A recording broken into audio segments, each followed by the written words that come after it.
할렐루야. 오늘 하루도 믿음 가운데 살아가시는 예림의 모든 성도님들의 복된 삶이 되시기를 축복합니다.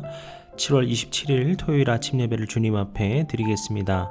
다 함께 조용한 기도 드리시겠습니다. 우리 가운데 함께 하시고 크신 능력으로 임하여 주시는 주님, 오늘 우리의 하루를 온전히 주님께 올려드리길 원합니다. 우리의 예배와 찬양을 받아주시고 주님만이 영광 받아주시는 거룩한 예배 자리가 될 수 있도록 우리의 마음을 주님의 것으로 주장하여 주시고 그렇게 주님의 풍성한 은혜를 누리게 하여 주시옵소서. 모든 시간을 주님께 맡겨드리오며 예수 그리스도의 이름으로 기도드렸습니다. 아멘. 오늘 함께 고백할 시편의 찬양 시편 25편 8절에서 9절까지를 함께 선포하겠습니다. 여호와는 선하시고 정직하시니 그러므로 그의 도로 죄인들을 교훈하시리로다. 온유한 자를 정의로 지도하시며 온유한 자에게 그의 도를 가르치시리로다. 아멘.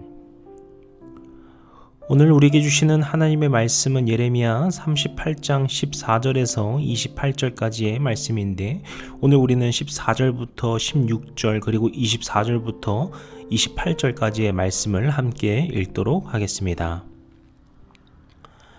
시드기야 왕이 사람을 보내어 선지자 예레미야를 여호와의 성전 셋째 문으로 데려오게 하고 왕이 예레미야에게 이르되 내가 내게 한 가지 일을 물으리니 한마디도 내게 숨기지 말라. 예레미야가 시드기야에게 이르되 내가 이 일을 왕에게 아시게 하여도 왕이 결코 나를 죽이지 아니하시리이까. 가령 내가 왕을 권한다 할지라도 왕이 듣지 아니하시리이다. 시드기야 왕이 비밀히 예레미야에게 맹세하여 이르되 우리에게 이 영혼을 지으신 여호와께서 살아계심을 두고 맹세하노니 내가 너를 죽이지도 아니하겠으며 내 생명을 찾는 그 사람들의 손에 넘기지도 아니하리라 하는지라. 24절부터 읽겠습니다. 시드기야가 예레미야에게 이르되 너는 이 말을 어느 사람에게도 알리지 말라. 그리하면 내가 죽지 아니하리라. 만일 고관들이 내가 너와 함께 말하였다 함을 듣고 와서 내게 말하기를 내가 왕에게 말씀한 것을 우리에게 전하라. 우리에게 숨기지 말라. 그리하면 우리가 너를 죽이지 아니하리라. 또 왕이 내게 말씀한 것을 전하라 하거든. 그들에게 대답하되 내가 왕 앞에 간구하기를 나를 요나단의 집으로 되돌려 보내지 마소서. 그리하여 거기서 죽지 않게 하옵소서 하였다 하라 하니라. 모든 고관이 예레미야에게 와서 물으매 그가 왕이 명령한 모든 말대로 대답하였으므로 일이 탈로 되지 아니하였고 그들은 그와 더불어 말하기를 그쳤더라. 예레미야가 예루살렘이 함락되는 날까지 감옥들에 머물렀더라. 아멘. 어제 우리는 하나님의 말씀을 받아 예루살렘의 항복을 계속해서 선포하고 있는 예레미야의 모습을 다시 한번 살펴볼 수 있었습니다. 그리고 그는 그 선포 때문에 죽을 위기에 놓이기도 한 것을 보았고 또 그 과정에서 에벳멜렉이라는 사람을 통하여서 그의 생명을 구하게 되는 이야기까지를 우리가 살펴보았죠. 그리고 오늘 본문에서 시드기야 왕이 예레미야를 다시 한번 부르게 됩니다. 이때 시드기야는 예레미야에게 한 가지를 묻고자 하죠. 이전 말씀에서도 볼 수 있었지만 오늘 본문에서도 시드기야의 왔다 갔다 하는 모습을 여기서 볼 수 있습니다. 아마 그의 마음에서 한편으로는 예레미야가 진정한 하나님의 사람임을 알고 있었지만 또 그가 전하는 말씀, 그 하나님의 말씀과 그 진실에 대하여서는 회피하려는 그 두 가지 생각 속에서 왔다 갔다 한 것이 아닌가 생각해 볼 수 있을 것 같습니다. 그리고 이 부분에 대하여서는 우리가 어제 묵상했지만 내가 듣고 싶지 않은 말씀이라고 그 말씀을 피하게 되면 오히려 더 큰 화를 부를 수 있다는 것을 우리가 알 수 있었습니다. 하지만 어쨌든 시드기야는 하나님의 말씀이 무엇인지 다시금 듣고자 용기를 내게 됩니다. 그래서 14절에 보시면은 내가 내게 한 가지를 물으리니 한마디도 내게 숨기지 말라 라고 말을 하죠. 예레미야는 15절에서 한편에서는 시드기야의 그 왔다 갔다 하는 행동 때문에 불신을 품는 말을 하지만 16절에 가서는 그 시드기야가 하는 약속을 듣고서 다시금 하나님의 말씀을 전하게 됩니다. 여기서 한 가지 인상적인 점은 시드기야가 어떤 한 가지를 묻겠다고 말했을 뿐인데요, 그 한 가지가 무엇인지 그는 말하지 않았습니다. 하지만 예레미야는 그것이 무엇인지 듣지도 않고 묻지도 않으면서도 하나님의 말씀을 전하게 됩니다. 이것은 아마 그가 이 시드기야의 이 상황, 그리고 또 그가 그 말씀을 전하게 될 것을 이미 예견하고 있는 것이 아닌가라고 추측해 볼 수 있을 것 같습니다. 그리고서 어쨌든 그가 전하는 것은 이전과 계속 같은 말이라고 볼 수 있겠습니다. 예루살렘 성이 하루빨리 바벨론에 항복해야 한다는 것이죠. 이것은 단순히 예루살렘이 패배했다라는 것을 의미하는 것이 아니라 하나님의 뜻 아래 항복하고 하나님께 순종해야 된다라는 의미가 있었다고 이미 누차례 말씀드렸습니다. 그래서 예레미야는 계속해서 하나님의 말씀을 전하며 하나님께 순종하라는 것을 말하고 있었던 것이거든요. 근데 그러자 이제 시드기야가 현실적인 어려움과 자신의 두려움에 대하여서 19절에서 이야기를 합니다. 여기서 말하는 그의 염려는 무엇입니까? 이미 항복한 유다인들이 조롱할 것에 대한 두려움을 그가 갖고 있었습니다. 여기서 말하는 이미 항복한 유대인은 아마도 시드기야의 그 방침에 반발하여서 이미 항복한 유다인이거나 예레미야의 말을 듣고서 항복한 유다인이거나 어쨌든 이미 바벨론에 항복하여서 투항하여서 그곳에 간 유다인이라고 볼 수 있겠습니다. 그런데 이제 와서 시드기야가 항복을 하게 된다면은 바벨론 사람들이 그 이미 항복한 유다인에게 시드기야를 데리고 가고 그 이미 항복한 유다인들이 그 시드기야의 그 뒤늦은 항복을 보면서 조롱하고 할 것이 두려웠다라는 것이죠. 이 말을 들은 예레미야가 어쩌면 한편으로는 아니 그 조롱이 무서워서 지금 이 어려운 일을 당하겠습니까? 라고 질책해 볼 수도 있을 것 같아요. 하지만 이 말을 들은 예레미야가 20절에 보시게 되면은 시드기야의 신변을 보장하는 것을 알 수 있습니다.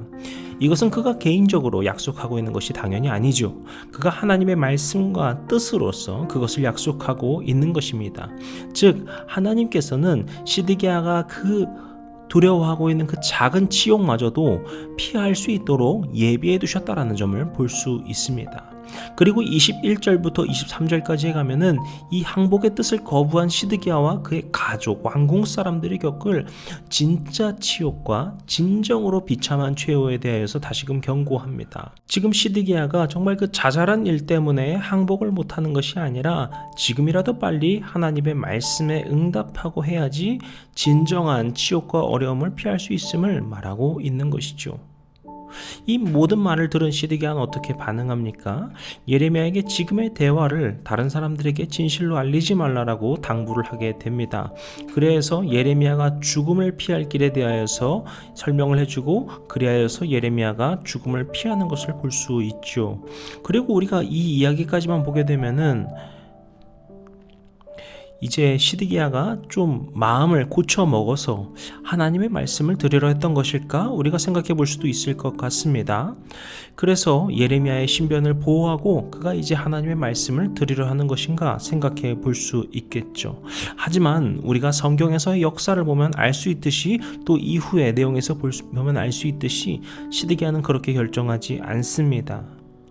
때문에 결말을 아는 우리가 이 모습에서 볼 수 있는 것은 결국에 시드기야의 그 어리석음을 우리는 볼 수 있는 것이죠. 하나님의 경고와 그럼에도 끝까지 그 비참한 최후를 피하게 하시고자 하는 그 하나님의 말씀과 하나님의 뜻에 결국에 순종하지 않는 그를 보는 것이죠. 그래서 결국 그는 비참한 최후를 맞이하게 됩니다. 오늘 본문을 다시금 묵상하면서 우리가 이것을 기억하길 원합니다.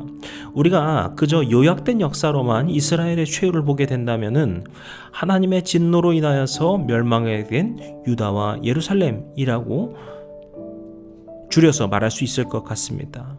하지만 우리가 지금 계속해서 자세하게 보는 그 과정 가운데서는 하나님께서 계속해서 유다에게 또 유다왕 시드기야에게 이 진노 가운데서도 그럼에도 큰 화를 면할 길, 큰 조롱을 면할 길들을 계속해서 인도해 주시고 말씀하고 계심을 볼 수 있죠. 그렇지만 그 말씀에도 순종하지 않게 되어서 결국 더욱더 참담한 최후를 맞게 되는 것을 우리가 볼 수 있는 것입니다. 우리가 하나님의 말씀을 묵상하고 순종하고자 한다는 것은 하나님께서 그저 우리를 고난의 길로 인도하실지라도 우리가 그 고난을 순종하겠습니다라고 하는 그 고백만이 아닙니다. 물론 이것은 정말 아름답고 귀한 고백이지만 말이죠. 우리가 그것에 순종한다라는 것은 그 가운데에서도 주님께서 우리에게 가장 좋은 길로 인도하심을 믿으면서 순종하는 것이겠죠. 주님께서는 우리에게 가장 좋은 길로, 가장 선한 길로 인도하고 계시는 겁니다. 때로는 그것을 우리가 이해할 수 없을 수도 있고 우리가 그것이 더욱 어렵게 느껴질 때도 있지만 주님께서는 우리에게 가장 좋은 길을 예비하고 인도하신다는 것이죠. 사랑하는 성도 여러분, 오늘도 주님께서 우리 각자에게 말씀하여 주시고 인도하여 주시는 줄로 믿습니다. 우리가 그것이 어떠한 길이든 간에, 주님의 말씀이 어떤 것이든 간에 우리가 그것에 항상 순종하는 믿음의 삶 살기를 축복합니다. 그러한 우리의 발걸음과 순종을 주님께서 기뻐하시고 항상 좋은 것으로, 항상 주님의 가장 귀한 것으로 우리를 채워주시는 은혜가 우리 모두에게 있을 줄로 믿습니다. 기도하시겠습니다. 오늘도 우리에게 말씀하여 주시고 주님의 길로 인도하여 주시는 주님의 그 모든 은혜에 감사드립니다. 오늘 하루도 주님께서 주신 그 말씀에 순종함으로 살게 하여 주시고 주님께서 우리에게 말씀하여 주시는 그 음성 하나하나에 귀 기울이며 항상 주님을 믿으며 살아가는 주의 백성들 되게 도와주시옵소서. 오늘 하루와 우리의 삶의 그 모든 순간을 주님께 맡겨드리고 주님의 그 인도하심을 순종하기를 바라옵고 원하옵고 기도하오며 모든 말씀 예수님의 이름으로 기도드렸습니다. 아멘.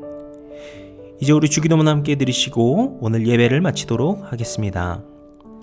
하늘에 계신 우리 아버지여, 이름이 거룩히 여김을 받으시오며 나라의 임하옵시며 뜻이 하늘에서 이룬 것 같이 땅에서도 이루어지이다.